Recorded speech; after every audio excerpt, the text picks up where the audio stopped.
Hey, what's up guys, it's DarkArmedAlliance, and today I'm going to be taking my updated Noble Knight deck profile. Now this deck is actually really fun now. And the deck was fun before. It was kind of like make Artorigus and sit on it, but now it's Isolde and all sorts of fun stuff. And Isolde has like revolutionized what this deck can do, and I even saw Asian Persuasion topping with this, which was really weird, but pretty cool. So let's get straight on into this, and before we get all into this deck profile, don't forget to like, comment, and subscribe for more content. I will have a bunch of new deck profiles coming out with all the new Link monsters that are being released. I'm even looking forward to doing Evil Swords. So anyways, let's get straight on into it. So first off, you're always going to play 3 copies of Madrot.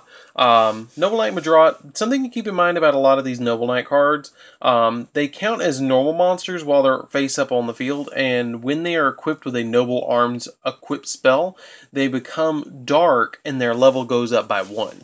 So Madrot is one of those that he does that. And then when he's on the field, and he has Noble Arms equipped to him, he gains the attack, or he doesn't gain any attack, but his effect is that he gets to special summon out a Noble Knight monster from your deck to your field in defense position as long as you don't control any other monsters except for a copy of him. And if you do, you destroy the Noble Arm, one of the Noble Arm cards you control. But that's not a big deal because they just drop to the grave and then equip to the one you special summoned. So then we play 3 copies of Noble Knight Boars to go along with our Madrot. Noble Knight Boars' effect is that when he's on the field, he has the same effect as Madrot, where he becomes dark when he gets a Noble Arms equipped to him and his level goes up by 1. But his effect is kind of like a really cool shuffling effect. You pick 3 of your Noble Arms in your deck, you put them face down, and your opponent randomly picks one of them, and then you get to add that one to your hand. But then you pop a Noble Arms spell card, equip spell, that you control. Then we play 2 copies of Noble Knight Gwaine.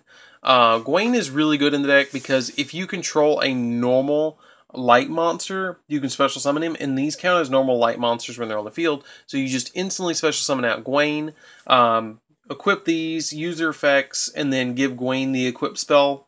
And then after you give him the equip spell, you overlay with them. But something to keep in mind about Boars is the extra ones go to the graveyard too. So that kind of helps out with some of the plays, because it can send them to the grave, and then if they go to the grave, you can use Artorigus to put them back on him later. It kind of sets up for a lot of plays. And then we play 1 copy of Noble Knight Dristan.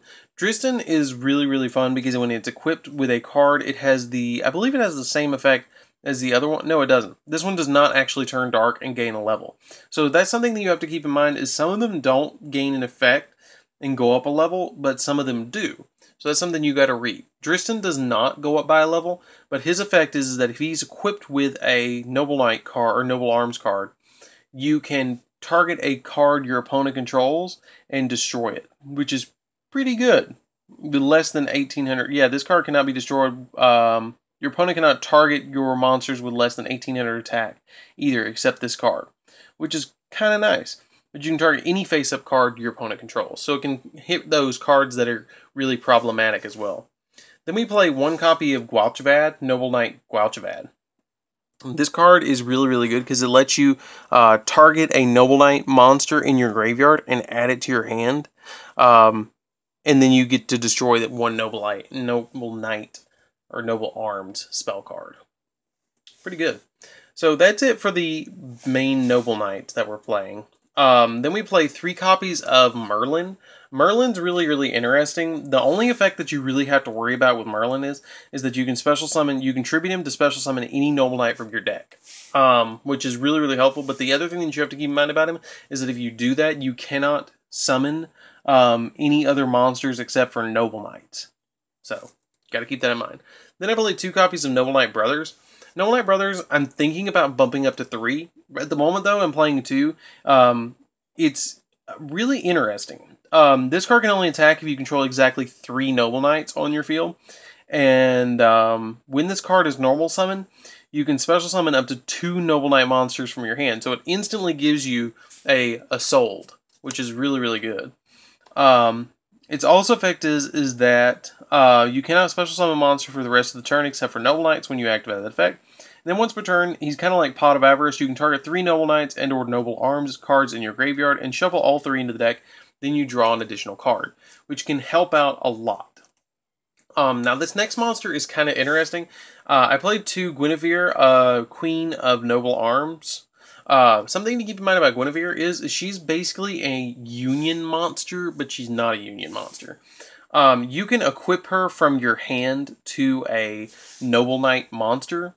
And they gain 300 attack, and then they gain the following effect depending on the attribute of monster that they are equipped to. So if they become dark, they get the effect of, if the equipped monster battles an opponent's monster at the start of the damage step, you can destroy this card, destroy that monster, then you destroy this card. And then if it's a light monster, is equipped by this card, monsters... let's see, if the equipped monster would be destroyed by a card effect, you can destroy this card instead, which is kind of nice as well. Then for the last couple of cards that I play, I actually do play an Ignoble Knight of Black Lancelin. Black Lancelin can special summon himself from your hand by sending 1 face-up light normal monster you control to the graveyard, and then he can also, you contribute a Noble Knight monster to add a Noble Arms from your deck to your hand. But you can only use this effect once per turn. But I do play him because I do play the Synchro monster that goes along with this. And it does come in handy. It comes in handy as a late game card or right at the beginning. Then we play 1 copy of Noble Knight Ekdar. He kind of lets you special summon himself out with a BLS-ish effect that you can banish 2 Noble Knight monsters from your graveyard to instantly special summon him. So he helps us out with Isolde, getting her directly out of the extra deck by just normal summoning any monsters later in the game, and then him just sitting in the grave. He can kind of help out quite a lot with that. And then we play 1 copy of Lady of the Lake. Her effect is really interesting. She cannot be used for a synchro material except for a warrior monster, and if she is used for a synchro summon, you banish her instantly. And when this card is normal summoned, you can target a Noble Knight normal monster, which we don't play any Noble Knight normal monsters, in the deck, or in the graveyard, and special summon it. And if she's in the graveyard, you can target, this is the effect that we use a lot. If she's in the graveyard, you can target 1 level 5 monster you control that's a Noble Knight monster. Reduces level by 1 if you do special summon her. So she can let you go directly into Ignoble Knight of High Lancelin. So that's it for the monsters. Let's get into the spells. So spells will be pretty self-explanatory because we play a lot of the same ones. We play 1 Soul Charge, which lets us like Master of Monster Reborn. Monster Reborn because it just newly got limited. Reinforcements of the Army because it lets us add any of our Noble Knight monsters to our hand. 1 Foolish Burial because it lets us send Lady of the Lake or Lancelin or Ekdar to the grave to kind of go off with some plays. 1 copy of Last Chapter of the Noble Knights. If you don't control any monsters, it lets you special summon a Noble Knight from your graveyard and then equip it with 1 of your Noble Arms spell cards from the grave onto it. Kind of helps out. Then we play Lancelot's Sword, which lets us pop back row our opponent controls by giving up 500 attack points. Then we play a Caliburn. Caliburn makes a Noble Knight monster go up by 500 attack.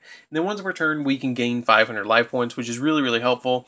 Something to keep in mind about all your Noble Arms, which all the swords, is that if they're on the field and they're sent to the graveyard, you can target another warrior monster you control and equip it to that monster, which is really, really helpful. I actually play 2 Gallatin. Gallatin makes your Noble Knight monster go up by 1,000 points, which is really, really helpful. But every standby phase, they go down by 200. But it really doesn't matter because you're not going to usually let your opponent live that long. Then we play 2 Noble Arms of Excalibur. Excalibur is you equip it to a Noble Knight monster, and it cannot be targeted. It makes them untargetable. But the other effect about it is that if it's in your graveyard except the turn it was sent there, you can basically trade up. Like, if you've got a Artorgus, you can go into the Sacred Knight Artorgus on top of it by banishing this, which is really, really helpful. And it really, really, really helps. Then we play 2 copies of Noble Arms of Destiny, which makes it once per turn that your equipped monster cannot be destroyed by battle or by card effects, which really helps in this deck. And if you can get all of these equipped at once, it gets crazy, because it makes them untargetable, unable to be destroyed by battle, at least 3,000, popping back row, 3,500, and gaining life points. It's just nuts. Then we play 3 copies of Glory of the Noble Knights. Glory of the Noble Knights is you target one Noble Knight monster you control and equip it with any equipped spell from your deck that can be equipped to it. And you can only play one of it per turn. But something to keep in mind about this is the new card. It really helps to play it at 3, because it can let you grab any of your Noble Arms spell cards, and it can let you actually experiment with some other new equipped spell cards. I think all this deck really needs is like one more good sword, and we could be going. Then we play 2 copies of Twin Twister, because I really hate back row in this deck. If you want to change this out and play Cosmic Cyclone or something like that, be my guest. You can, and it does help to play them, but I like Twin Twister because if you just do not want any back row against you. So that's it for the spells. Let's get straight on into the traps. So for the traps, we're only playing 3, and that is 1 copy of Solemn Judgment and 2 copies of Solemn Scolding, because we can gain a lot of life points, and if we activate all of this, we're only going to give up 6,000 and then whatever half we have left. And you can gain life points with Caliburn, or not Caliburn, the one that's the sword and the stone, Excalibur. You can gain life points off of that, so it can help out with your Scoldings. So that's it for the main deck. Let's get into the extra deck. So we're going to play 2 copies of the new Isolde, Two Tales of the Noble Knight. Then this card lets you add any warrior monster from your deck to the hand, and it's a link 2.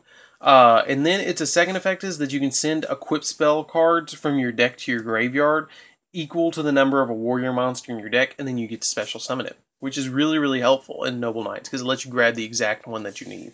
Then we play 1 copy of Borreload, because you can make the Borreload. It happens sometimes. It's not often that it happens, but you can, and it surprises the heck out of your opponent when you make a Borreload. Then I play 1 Sayujin, Skuldred, because it can help when you need it. It's kind of one of those, it's there if I've got to have it. I play a Decode Talker in here as well. It's kind of one of those, I've got it if I got to have it.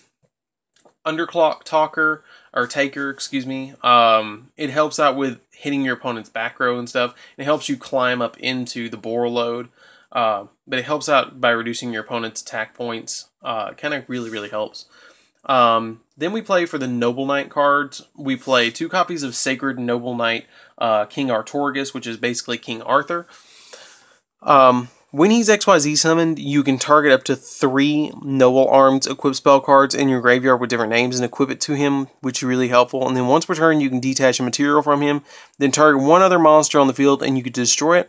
And if he's sent to the graveyard, you can target 1 level 4 or higher Noble Knight monster in your graveyard, and you get to special summon it, which is really cool. Then we play 2 copies of the Artorigus King of the Noble Knights. This one's effect is that when this card is XYZ summoned, you can target up to 3 Noble Arms equipped spell cards in your graveyard and then equip it to him. And then you can detach 1 XYZ material from this card, destroy any number of spell and trap cards on the field up to the number of Noble Arms equipped spell cards equipped to it. So if you can get 3, he can pop 3 back row, which is crazy, just nuts. I might actually bump him up to 3. I don't ever see myself making more than 2 in a game. Usually you win after you made the second one. Then I play 1 copy of Castell because I might need to pop stuff or bounce stuff. 1 copy of Baguska just in case you don't get the exact cards you need in the first turn. A Tornado Dragon. I might drop this for another King Artorigus. Blade Armor Ninja just to OTK and helps out with the OTK. And then I play 1 copy of High Lancelin, which his effect is that when he is synchro summoned, you can equip 1 Noble Arms equipped spell card directly from your deck to him, which is really helpful. And then the other effect of his is when he destroys a monster by battle, you can equip a Noble Arms card to him or you can add it from your deck to your hand, which is really cool. He's a searcher. So anyways, guys, that's it for the deck. I really hope you enjoyed that. I really enjoyed taking that deck profile. It's a lot of fun deck. I'm just so impressed that they've made this deck where it can XYZ summon, it can Link summon, and it can Synchro summon. The only thing that we need now is a fusion. And this deck does everything except for Ritual Summon. It's almost like Burning Abyss. But anyways, guys, this is DarkArmedAlliance. I hope you enjoyed this deck profile, and I will see you in the next video. Don't forget to like, comment, subscribe, and I'll see you guys around. Later, guys.